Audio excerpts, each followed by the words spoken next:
ang pag-uusapan natin ngayon yung maikling kwento ni Tipaklong at Nilanggam. Na isang araw, nagkita si Tipaklong at si Langgam. Nakita ni Langgam si Tipaklong na paawit-awit lang at pahiga-higa. Yan.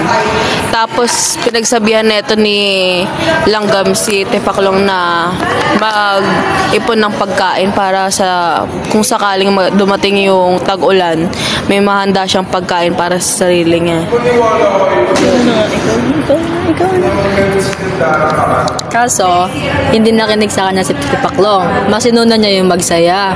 Kasi nga, sabi niya, mahaba pa naman yung araw. Ganun. Kaya, di mo na siya nakinig kay Langgam. Ilang beses na siya pinagsabihan ni Langgam na mag-ipon siya ng ganyan ng pagkain kasi nga, malapit na yung magtag-ulan. Pero, patuloy pa rin siya sa pag-aawit, pag-gigitara, pagsasayaw. Ngayon, dumating na yung bagyo. Nakita na lang si Tipaklong nagdurusa dahil sa bagyo. Wala siyang pagkain, wala siyang tahanan, naghihirap siya.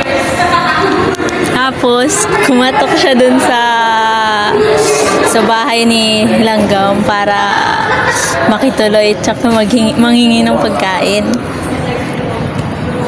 Ayun. Tapos, Pinatuloy siya ni Langgam. pinatuloy siya ni Langgam kasi naawa din siya. Tapos pinakain na rin. Kasi wala siyang pagkain, nalilimos lang siya. Ayun, nakakain na siya. Mati na sila. Ayun. Tapos, ano ba yun? Parang pinangaralan siya ni Langgam.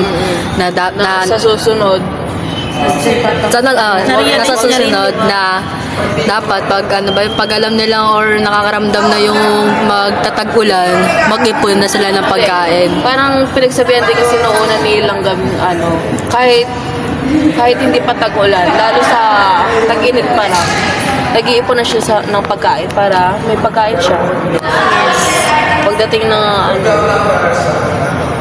trahedya. Trahedya? Ikaw ba? Ayun. Ayun, Kaya na-realize na rin ni Tipaklong na sa susunod hindi na siya gagawa ng ganun or hindi na siya magiging tamad. Ayun, natuto na siya. Natuto siya sa pagkakamali niya na yun. Na dapat, sumunod siya. Doon kay Langgam. Hindi, parang ayusin niya desisyon niya sa buhay.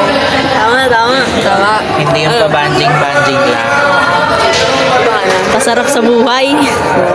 pag-isipan yung bawat desisyon na gagawin. Kaya kayo, Makinig kayo kay Langgam.